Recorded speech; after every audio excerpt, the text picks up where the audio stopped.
अस्सलाम वालेकुम वरहमतुल्लाहि वबरकातुह। संडे कमेंट बॉक्स के एक नए एपिसोड के साथ मैं आपका मेज़बान अब्दुल गफ्फार आपके हाजिर खिदमत हूँ। पहला सवाल जो किया है वो है एक भाई का, और वो सवाल करते हैं कि सूरह बकरा एक कमरे में बैठकर पढ़ेंगे तो पूरे घर में फ़ायदा होगा या नहीं। देखिए, सूरह बकरा जो पारा नंबर 1 से शुरू होकर के 3 तक जा रही है, यानी तकरीबन 2.5 पारे के ऊपर मुश्तमिल है ये एक सूरा। आम तौर पर जो हमारे घरों में सूरह बकरा को तिलावत किया जाता है वो इसलिए किया जाता है कि जादू का असर है, जिन्नात का असर है या कोई और असर है उसके अंदर, जिसकी बुनियाद पे खास तौर पे इसलिए इसको पढ़ते हैं।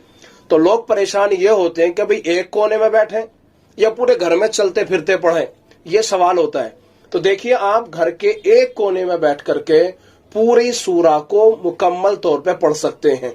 आधा इधर आधा उधर ऐसे जाने की जरूरत नहीं है।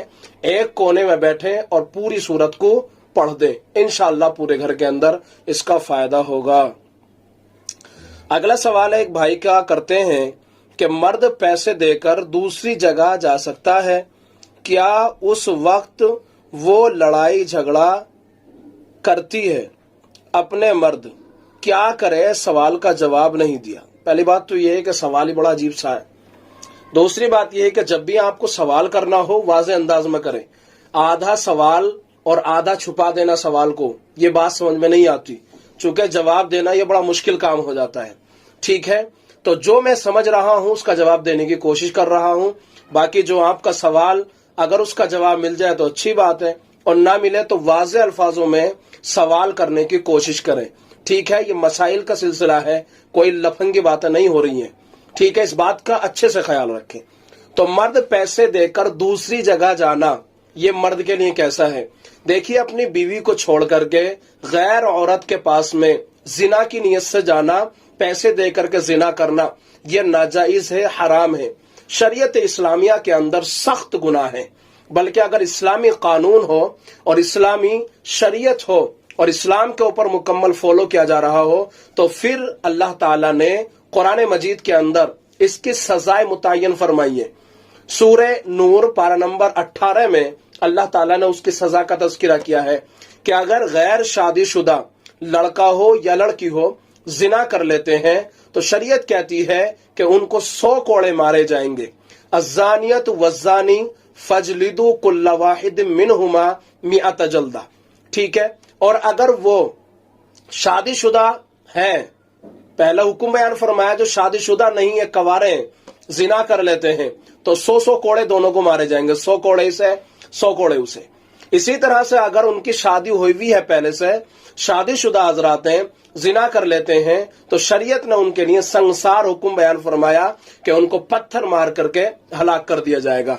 तो अपनी बीवी को छोड़ करके गैर औरत के पास में जाना, चाहे पैसे देकर कहो या बगैर पैसे कहो, नाजायज है, हराम है। रहा दूसरा मसला कि बीवी नाराज है, लड़ती रहती है, परेशान करती है, तो उसके लिए भी बहुत सारे ऑप्शन अल्लाह ताला ने रखे हैं।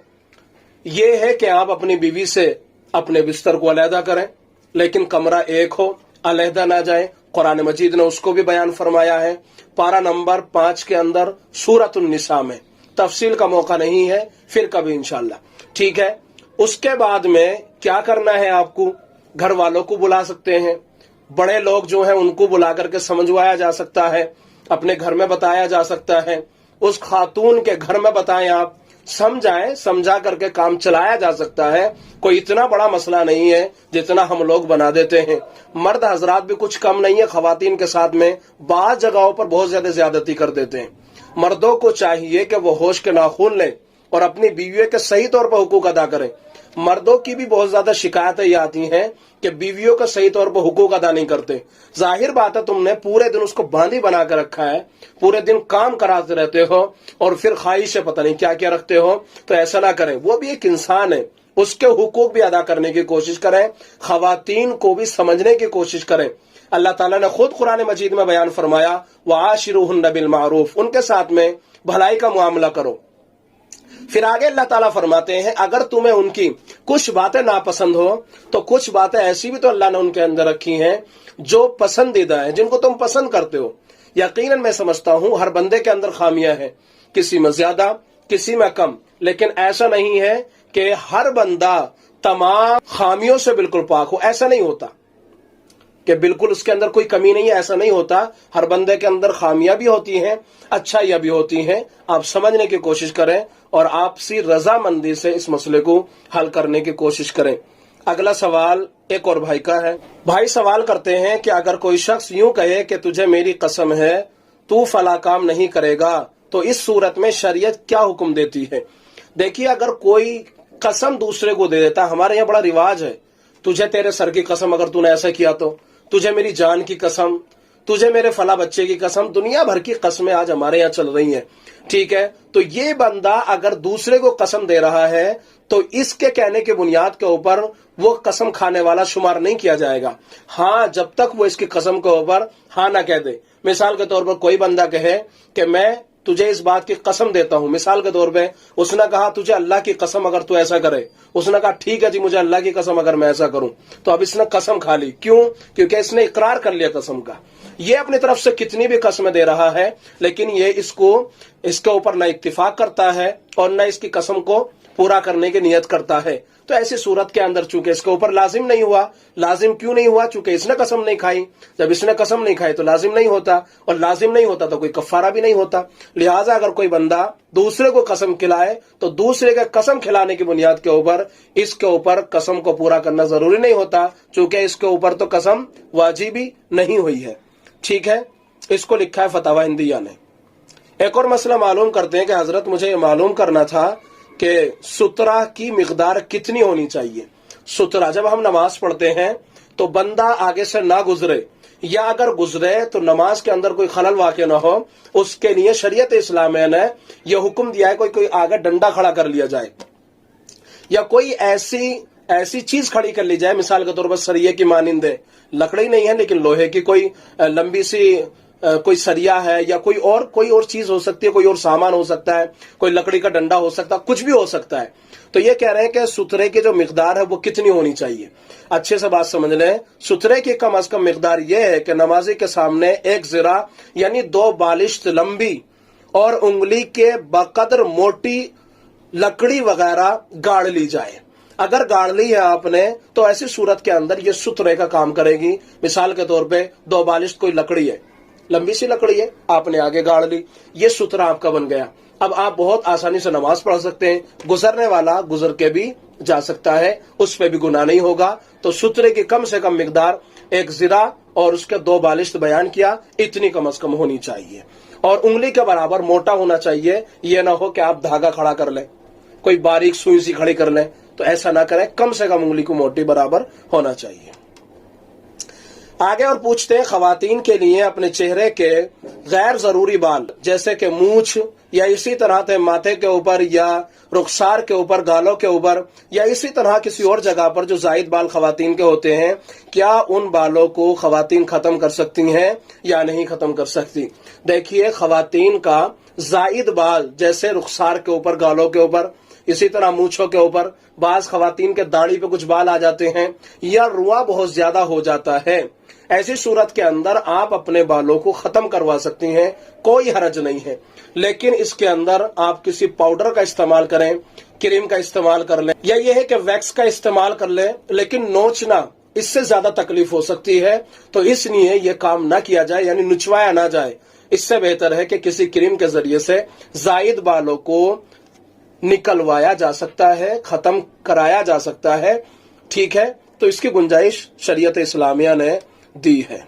आगे पूछते हैं, मर्द के लिए ज़ेर नाब बाल को क्रीम के जरिए से साफ करना कैसा है? देखिए, मर्द के लिए ज़ेर नाब बाल, शर्मगाह के बाल, चाहे अगली हो या पिछली हो या इसी तरह बगल के बाल हो, आप क्रीम के जरिए से भी सफाई कर सकते हैं, कोई हरज की बात नहीं है। लेकिन मर्द के लिए बेहतर यह है कि वो उस तरह का इस्तेमाल करें। इसके अंदर बाज़ हिकमतें लिखी हैं, उलमा ने बड़ी हिकमतें बयान की हैं। ठीक है, तो बेहतर यह है कि आप ब्लेड का इस्तेमाल करें, اگر نہیں کر رہے ہیں کریم کا استعمال کر سکتے ہیں تو کوئی مسئلہ نہیں ہے، پاؤڈر کا، کریم کا، یا اسی طرح بال صفا صابن ہے اس کا استعمال اگر آپ کر سکتے ہیں تو کوئی حرج کی بات نہیں ہے۔ فتاوی ہندیہ اور فتاوی شامی نے اس کو نقل کیا ہے۔ آگے پوچھتے ہیں بھائی، کیا مرد حضرات اپنے جسم کے بال اتروا سکتے ہیں جس میں باڈی، بازو، ٹانگ کے بال شامل ہیں؟ دیکھیے، مرد کے لیے سینے کے بال، اسی طرح بازوؤں کے بال، اسی طرح زائد ٹانگوں کے بال جو ہیں اس کو آپ صاف کر سکتے ہیں، کوئی مسئلہ نہیں ہے، کوئی حرج کی بات نہیں ہے، لیکن خلاف ادب ہے، ادب کے خلاف ہے۔ مرد کی شان کے خلاف تو نہیں کہہ سکتا میں، لیکن خلاف ادب ضرور ہے۔ باقی ضرورت پڑنے پہ آپ بالوں کو صاف کر سکتے ہیں، کوئی مسئلہ نہیں ہے۔ ایک اور مسئلہ معلوم کرتے ہیں مفتی صاحب۔ السلام علیکم ورحمۃ اللہ وبرکاتہ۔ وعلیکم السلام ورحمۃ اللہ۔ مجھے معلوم کرنا ہے کہ میرا نکاح کو 5 سال گزرے، ایک بچہ بھی ہے۔ اب میری زوجہ یعنی میری بیوی 7 ماہ کی امید سے ہے۔ میں نے بیوی سے ہم بستری کے دوران پستان چوسے اور اس کی وجہ سے دودھ کا ذائقہ منہ میں محسوس ہوا، نگلنے کا بھی شک ہے۔ اس مسئلے کے پوچھنے کا مقصد نکاح کی صحت پر اثر پڑتا ہے یا نہیں؟ البتہ شوہر کو بالکل پتہ نہیں تھا کہ پستانوں میں دودھ آ گیا ہے، اس معاملے میں رہنمائی فرمائیں۔ دیکھیے، بیوی کا پستان اگر شوہر اپنے منہ کے اندر لے لے، اس کے بعد میں دودھ نکل آئے اور شوہر نے اس دودھ کو نگلا نہیں ہے بلکہ منہ کے اندر آیا اور پھر اس کے بعد میں اس نے تھوک دیا، تو اس سے نکاح کے اوپر کوئی اثر نہیں پڑے گا۔ بعض حضرات یہ سمجھتے ہیں کہ اگر شوہر نے اپنی بیوی کے پستان کو منہ لگایا اور دودھ باہر آ گیا تو وہ یہ سمجھتے ہیں کہ نکاح ٹوٹ جائے گا۔ ایسا نہیں ہے۔ اگر بیوی کے پستان کو شوہر نے منہ میں لیا اور دودھ نکل آیا اور اس دودھ کو اندر نکل لیا، اندر حلق کے اندر چلا گیا، تو اس سے نکاح پر بھی اثر نہیں پڑے گا، یعنی اب بھی نکاح نہیں ٹوٹے گا۔ البتہ بیوی کا دودھ شوہر کے لیے پینا یہ حرام ہے، ناجائز ہے۔ اگر کسی وجہ سے منہ کے اندر آ جائے تو چاہیے کہ اس کو باہر تھوک دیا جائے، نکاح کے اوپر کوئی اثر نہیں پڑے گا۔ یہ چند مسائل تھے جو آپ کے سامنے میں نے رکھے۔ انشاءاللہ امید کی جاتی ہے کہ تمام مسائلوں کا آپ کے مطابق جو آپ چاہتے ہیں جواب دے دیا گیا ہوگا۔ اگر ابھی بھی کسی کو کوئی ڈاؤٹ ہے دوبارہ سوال کر سکتا ہے، معلوم کر سکتا ہے۔ جن حضرات کے سوالات رہ گئے ہیں وہ دوبارہ کمنٹ باکس میں سوال کر دیں، انشاءاللہ اگلے سنڈے کو پھر جواب دے دیا جائے گا۔ ویڈیو کو شیئر کریں، اسلامی بھائیوں تک پہنچائیں، تاکہ نہ جانے کسی نہ کسی بندے کا فائدہ ہو جائے، کسی کا کوئی نہ کوئی ایک مسئلہ سیکھ لے کوئی بھائی۔ اگر کوئی بھائی ایک مسئلہ سیکھ لیتا ہے، نہ جانے اللہ تبارک و تعالی ہمیں اس کے اوپر کتنا اجر عطا فرما دے۔ اس لیے زیادہ سے زیادہ اسلامی بھائیوں تک ویڈیو کو شیئر کریں۔ اللہ تعالیٰ مجھے بھی، آپ کو بھی دنیا کے اندر اور آخرت کے اندر بہترین جزا اور بدلہ